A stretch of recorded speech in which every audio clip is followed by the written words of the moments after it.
Let's talk about the Almighty Paradox.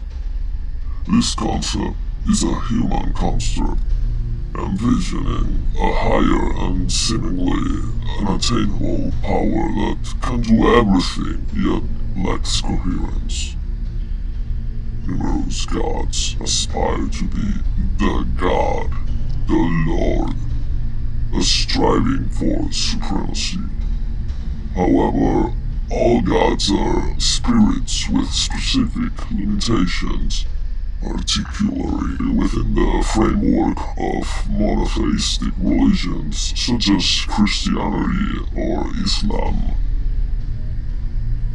They engage in a game of monopolization, discrediting each other's competencies, demonizing, and attempting to gain followers at any cost. So gods or spirits are not entirely omnipotent and never will be. And indeed, it's better this way.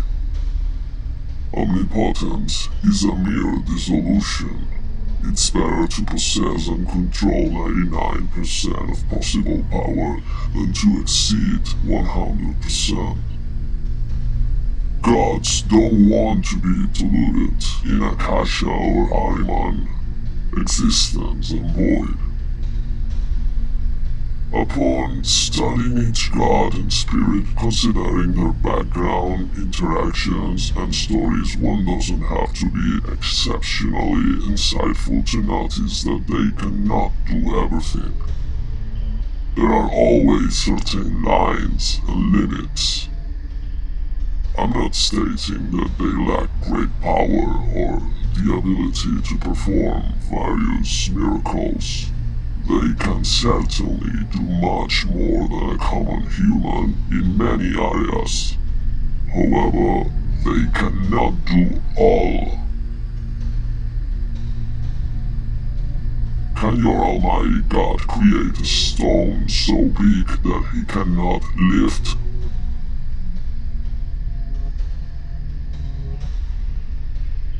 Isn't this a contradiction? Can he create an enemy more powerful than himself?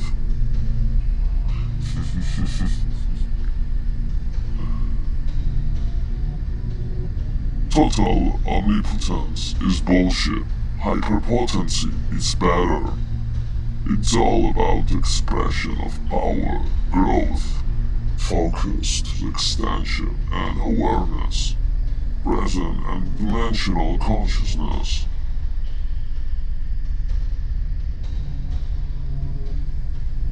Another way to view this paradox is with a common human. Let's imagine a carpenter, for example. Can he create a piece of furniture that he cannot lift?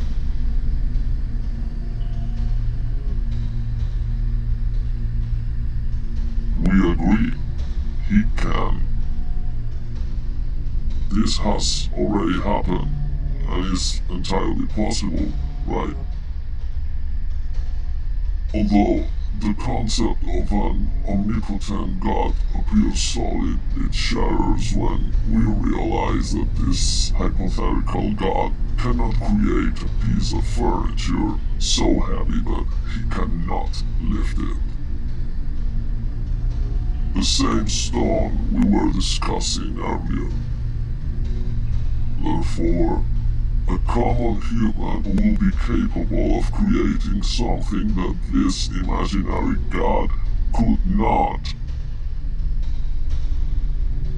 This implies that, regardless of whether we assert that the Almighty God can or cannot perform this feat, the definition of omnipotence is undermined in both scenarios. Why? Because it simply does not work. If we define omnipotence as the ability to do everything, it becomes a squared circle. a human concept that simply does not exist. Nature is perfect. It does not harbor such contradictions. Here we must understand our position. We should view gods as spiritual forces or entities with varying levels of power, skills, and expanded consciousness, whether higher or not. However, it's crucial to acknowledge that no spirit or god is omnipotent. The perception of omnipotence arises from the awe inspired by great acts, devotion, and admiration that surpass what is truly possible. If there's something to take away from this, it's the understanding that you have to work to become greater. Happiness lies in progressing in this existence and beyond.